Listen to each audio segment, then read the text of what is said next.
So, I know you enjoyed part one of the Reasoning with Basil Dawkins. Well, this is part two, and you're going to absolutely love it. So, let's get started.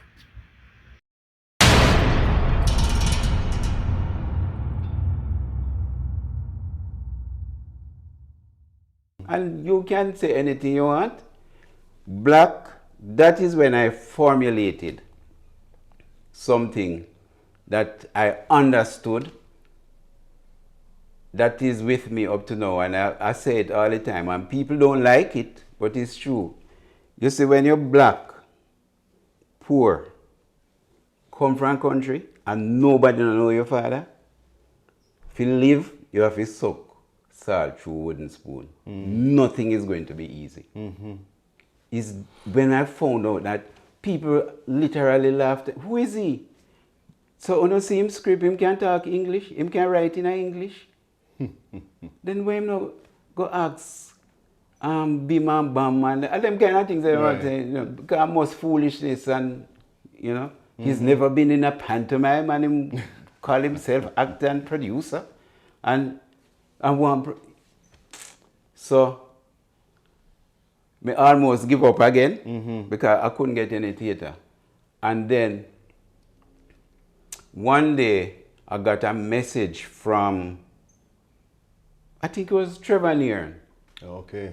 who said that Mrs. Yvonne Brewster in England says, I think Trevor Neern and Trevor Rowan were managing the Barn Theatre then. Yes.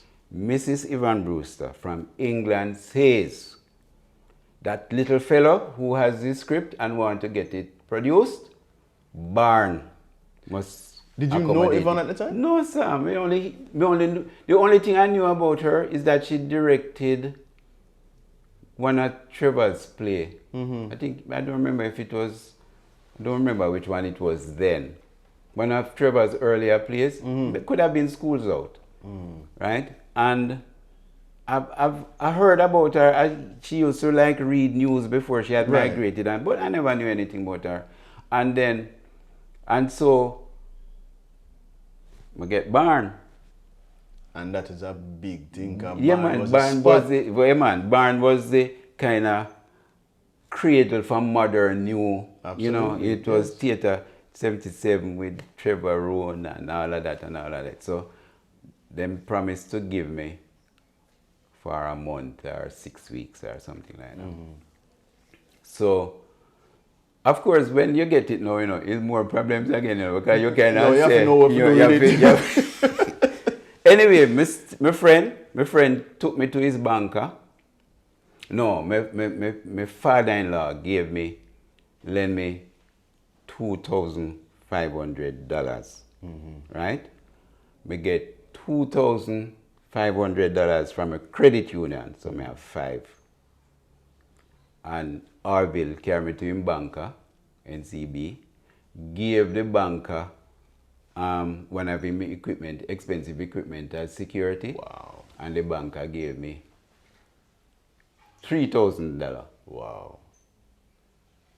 And that me was it. get the director Keith Noel and we start work. Because I realized, and the people that make me feel so weak as a entity in this new thing, I said I'm going to try and get the best people I could get. So of course. Keith Noel directed, Ruth Hoshing, Dorothy Cunningham, Earl Marsh, Harold Newell Jr. Good names, right? With Keith Noel as director. And the day the play was to open, my friend Hugh Martin, he was a member of Caribbean Theatre Workshop, so that's where we became friends. Hugh Martin called me and said, "What happened? Why the play call off?" I said, "What do you mean say the play call off? The play not call off." Him say, "Yeah man, JBC just run a public service announcement." What? For say the play has been rescheduled or owing to situation, the usual Yes, thing, of the course, play of course. will not bro. Me say, you, what you saying? He said, that's why I call you, because I was at a rehearsal with you 2 nights ago and everything look crisp and the set look good and everything. So, me say, you, I have no idea where that came from. Him say, so where I go to now? Because the announcement, Of course. him say, well, I can go tell them to stop it now. Right. But quite a few. And him say, I just threw me have a little time where me just call you, because me say, I work with them to the anyway. So at the time I was working at Mutual Life. Just gone and started work at Mutual Life, man. And my boss come in and see like my wing clip, man. Me almost a crying, because at that time, me look on the money when me owe the bank. Me, at that time everything spent up, advertising, everything spent up. And my boss, Liz Brown, she say, all right, I'm going to carry up to one of the vice president them. And she said, no, I'm going to go up there, let me talk to him and come back. She said, I've never seen such wickedness done to a young person who would not, Right. why would anybody want to do that? And she said, must somebody powerful do that? What against you? What would be the use What of was that? the use of that? So she went up to the vice president. She talked to the vice president. Vice president called me up in my office. Heaven, then call up there. When I go up there, I say, how many tickets have been sold already? I tell him, it was barn, it was about 160 barn hole, and about 50 had been pre-sold, or 40, or them kind of things. Him say, consider it that the house is sold. Him say, get all the tickets from the ticket office, carry it to me, we're buying it, and then buy it, the tickets, and give to all the staff members. Right. And me had a sold out house tonight. Why, man, tell you. So, what seemed to be bad turned out to be very good. Yeah. So, yeah, man, Jim Park saved me the night, and people enjoyed the play. So much so now that was the Friday night opening. Saturday, by the time the ticket office opened, it sold out. I love it. Yeah, I and love then it. Sunday sold out, and then I said, wait. So we're going to run Friday, Saturday, Sunday again. People, no, man, it's sold out, so you have to put in a Thursday. That's right. And then we have to, following week, we have to put in a Wednesday. Yeah, Did very, very well. So I say, all right, not only can I write, but I can produce. But no, but it did so. Here what happened to me now. The play open the Friday. The Monday morning I meet that at the bank, I give them back their money. That's right. The man say, the bank manager, no, youngster, this is not so it going now. You're going to keep that as a, what you call it, rolling something another, as a loan and service the loan, and I'll give you working capital, and you're going to build up your credit, and you're going, let me show you how businessman do this thing. All right. Him said, don't take that money and buy a certificate of something and thing, and then some go on, sir, until we started running from Tuesday to Sunday. I love it. Yeah, so it did very well. Stick a pin, because I want the audience to catch that. The business behind plays, the business behind doing business.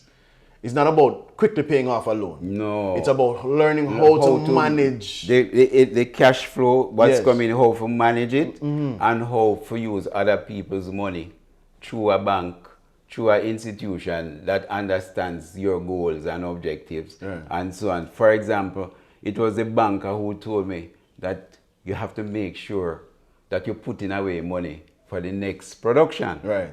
And him say, but I don't know next production. He say, yeah man, you don't next production. So when he did that, and him and then Arville to start explaining to me things, and we mustn't be afraid of owing money.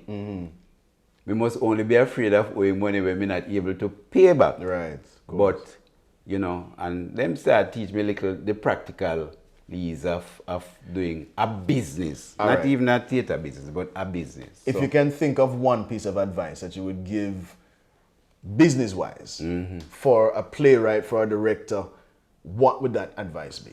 the advice would be don't be caught up in the good nights and feel that the whole run going to be like that. Be aware that you're going to have good nights and you're going to have bad nights. And the good nights you have to put away to subsidize the bad nights. What do you consider a good night? A good night is when you're sold out. That's it. Yeah. A good It's not a night good is when you- performance. No. A Okay. good night, business-wise, Business-wise, you're okay, talking. okay. No, artistically, it is required, it is obligatory that you're giving your best every single night, even if only 3 or 2 people in the audience. Right, okay. That's a given. But for the business part now, just know that feast famine. Yes. And the feast time is not to squander and go wild. It's to make sure that you have something stuck away for when the bad times come. Okay. You can level out. So that was what made me able to like start doing long runs, like 3 months and so on and so forth.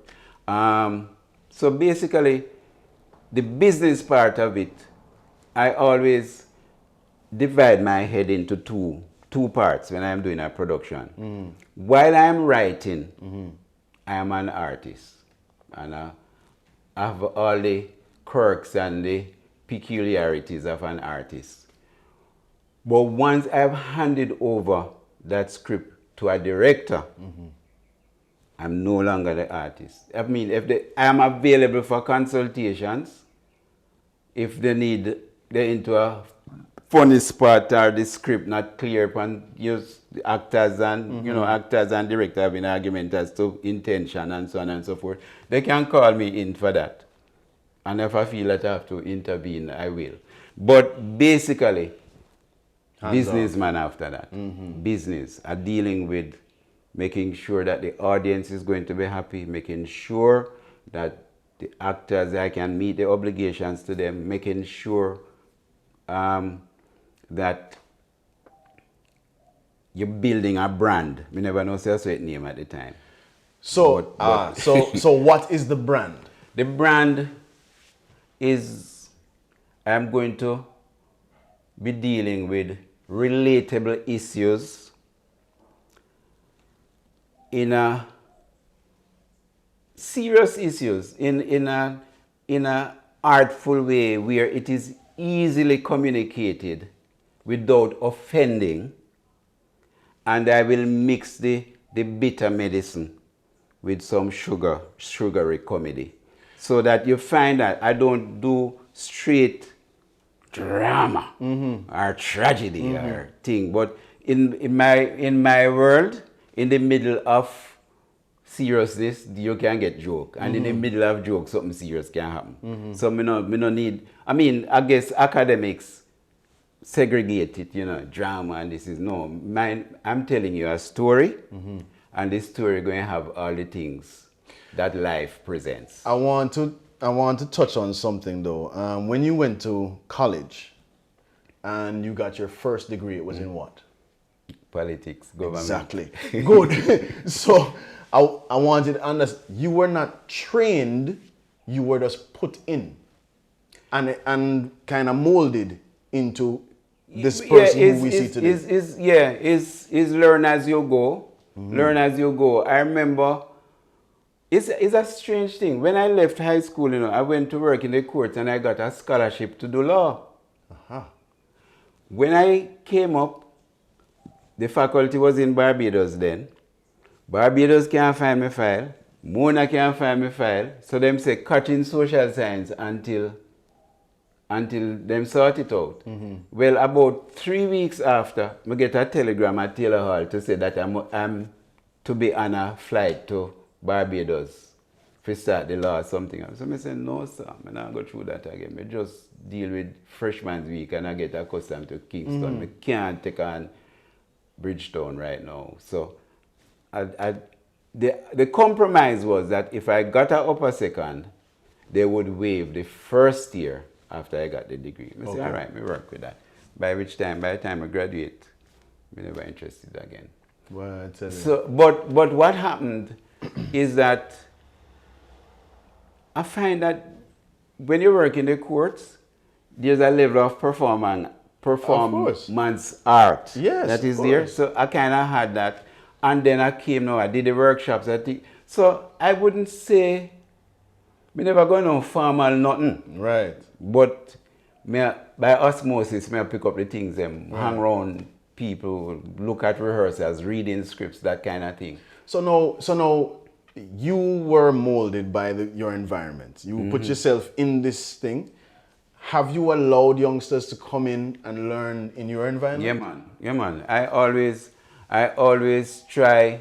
First of all, what I tried to do then, and I still do now, is that I regarded myself always as the weak link in any production. Okay. Meaning, the least experience, the least this, the least that, the least that.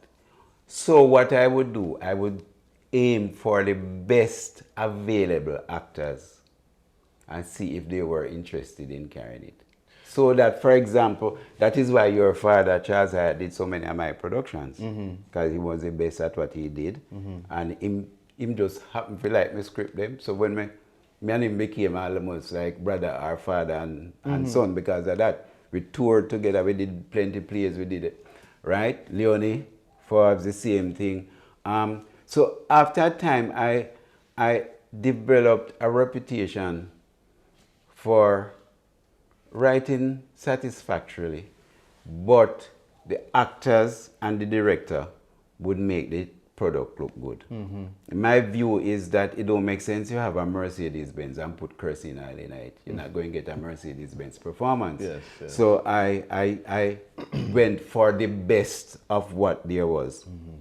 And that kind of earmarked my... But back to you, what I did also was that every time I did a new production, I would try and bring in a new actor, a new somebody who nobody never knew could do that. Right, so right. for example, Terry used to be a chorus dancer in the pantomime. And I look at and said, would you do straight theater? And she said, no, sir, I don't think so. He said, yeah, I have a role for you. Come do couples. You know? And then she went on to do some other plays for me.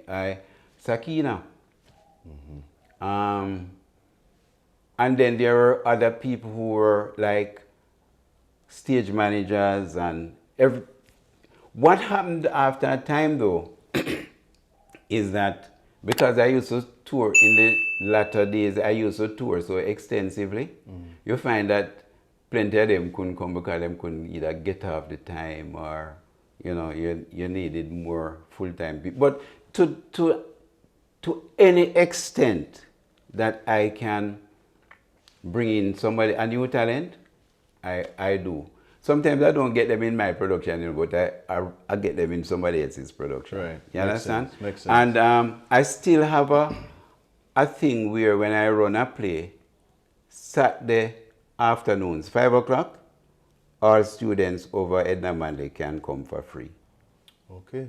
Okay. The only requirement that I have is that them come before the play start. Don't come to my play late. And we start on time. You know, that is part of our brand too. Yeah. We start dead on time. Now, Actor Boy Award is the highest you can get as in the theater. In Jamaica. That In is Jamaica. In Jamaica. How many of them you have? I have a few. Yeah, what with it, man? How much of No, them? I don't know about 15 or 16. I love it. or something like that. Yeah. You have got to be one of the... And that's just what I have got. I must count. No, but I'm my talking about actors- you. No, you. Yeah, you. about 15 or so. That's amazing. That's amazing. This This usually little for man from Manchester, we're going to say, who just From started... Portland and Manchester No, and wait, Westmoreland. all right. All of the above, who just started reading plays based on his mother's work. He said he was bored. He had needed something to do. And then went on to high school. His mother said, boy, you're too shy. Jump in and do something. Didn't take it seriously. Was forced to see a play during freshman week, which any freshman know what freshman week is all about. Right. Right. Was mesmerized. And your life changed. Yeah, man. And ever since that, you have changed life, because the way you depict stories is like nobody else. Yeah, the truth is, Charles, we call you lover sometimes. Yeah, right? me know. All right. The truth is that after I wrote that first play, Flatmate, and it was an overwhelming success, the second one was an overwhelming flop. Oh, yes. Yes, man. Yes, man. The second one, you see, you remember when I was writing the first one, me had no expectations. Nobody had any expectations of me. Right. If me did just a pastime, and I tried to tell myself, say, but maybe you can write a play to the end. Because I've always felt that many people write plays, but them just don't finish it. So my goal was to finish it. Anyway, I produced it. It was an overwhelming success. Me no plan for do no more. People start asking the street, when you write in the next play? When did it? I say, write it.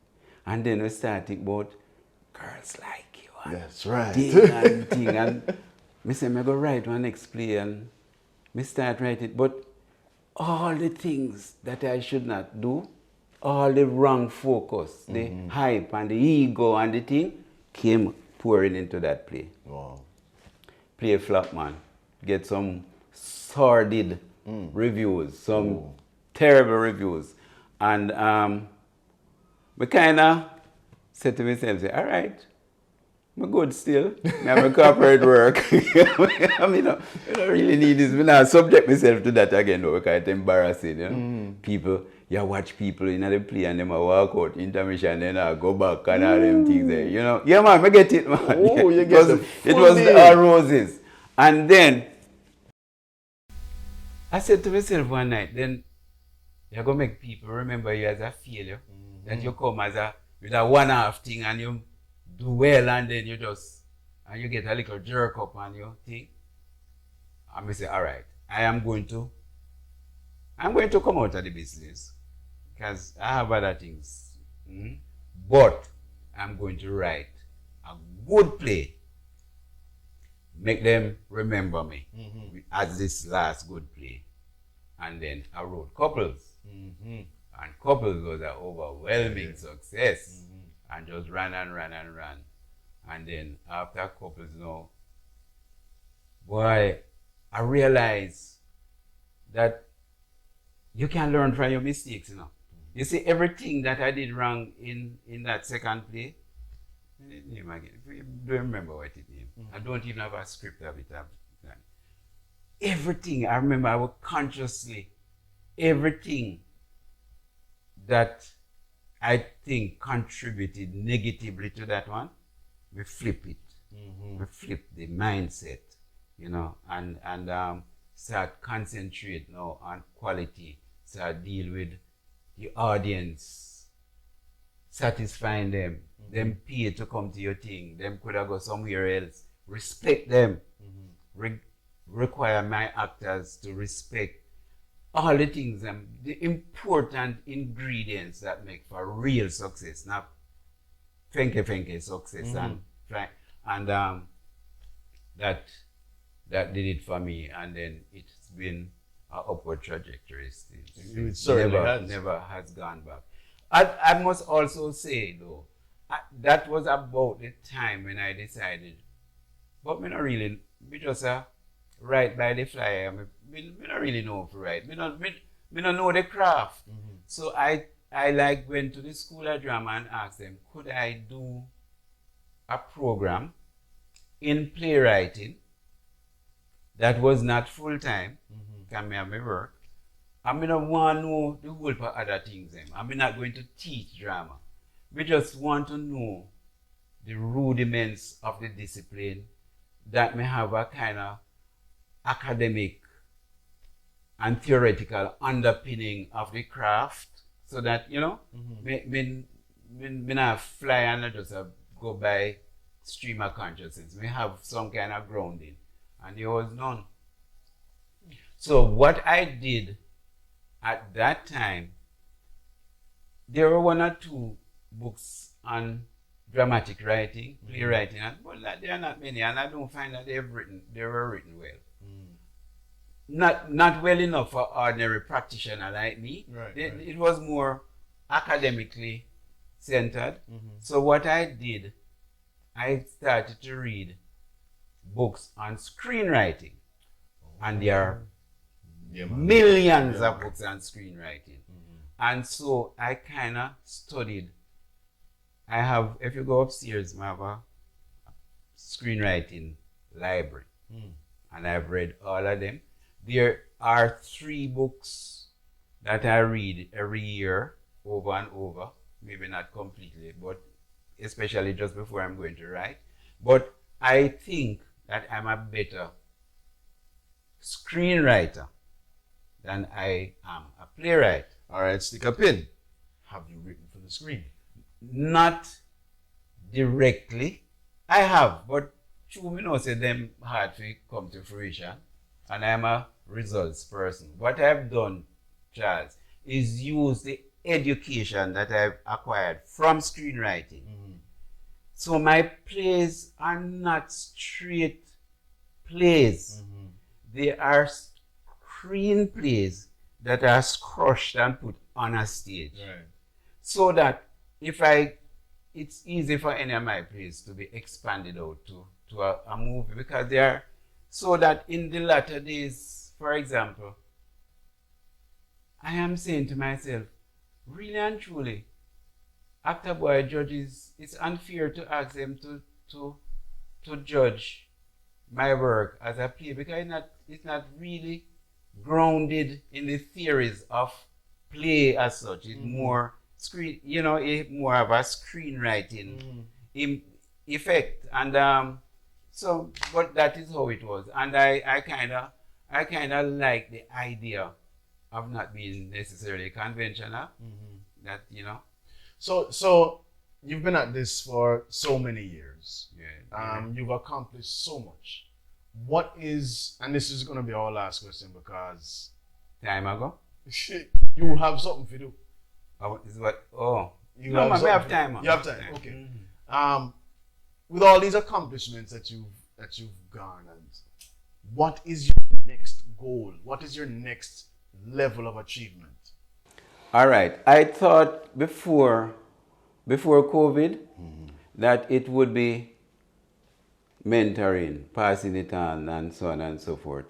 Since COVID, I've found that there's an urgency to find ways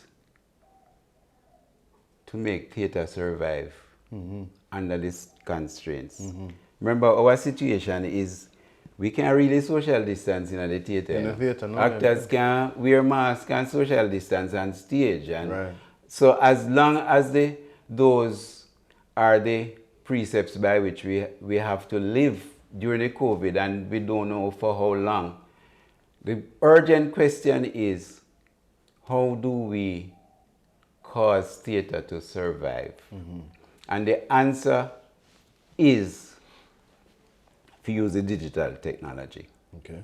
And therefore is how best and what specific vehicles we can access and use to have even a wider outreach, since it's digital, and to make it viable for the people who used to practice, go down the theater every night, and they stayed.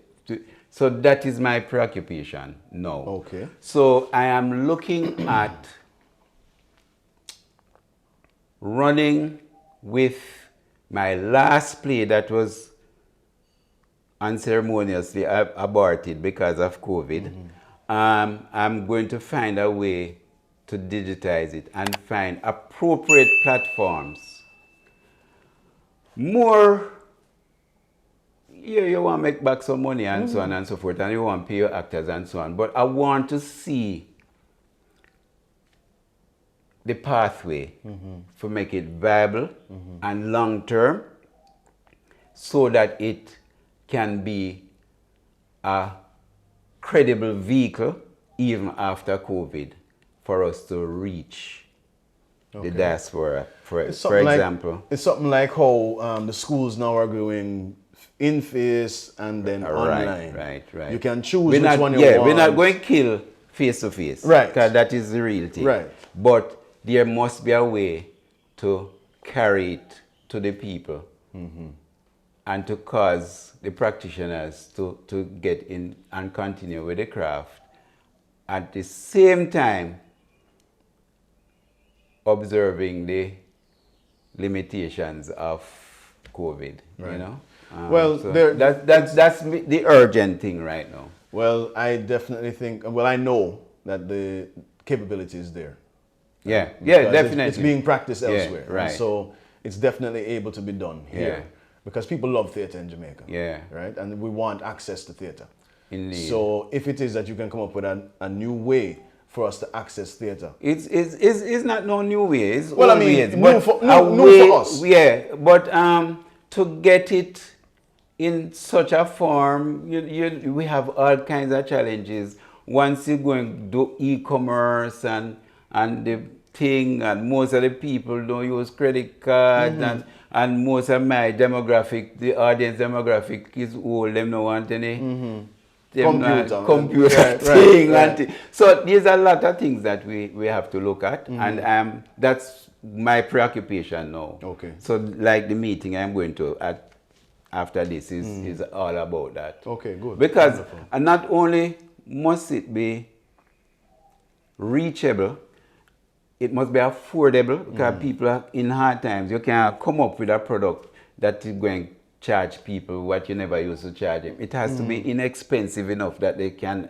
reach it, and it can reach them, and it must be enjoyable. It must still have the values that the Basil Dawkins brand carries, and it must have a kind of manual so that people who follow can know what to do and what not to do, and if you go this route, what the results are, and if you go that route, what the results are. I like that part the most, that you're passing it on. Yeah, man. Passing on the how to other people. Yeah. That's excellent. Yeah, Basil, you can't hug it up for yourself. It don't make no sense. I love If you not spread it out, it don't make no sense. True.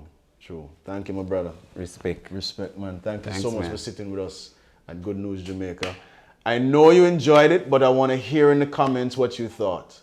Right? So this is Basil Dawkins, amazing playwright and everything else. Remember, him start out just, let me read this. And this is whom we have today. Yeah. Right? So me picking them to university and all them things. Right? You see? All right. So, Basil, thank you very much, man. Thanks for choosing me. Yeah, man. Thanks for being... I almost want to say you couldn't have chosen a better person on this Tuesday morning, but I'm not going to say it too modest. No. Respect, man. Respect. All right. Yeah. Until such time, thanks for being with us for Mobile Reasoning.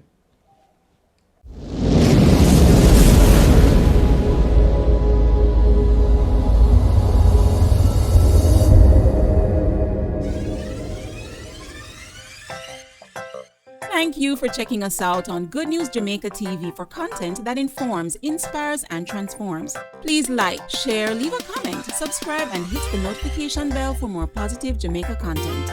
Walk good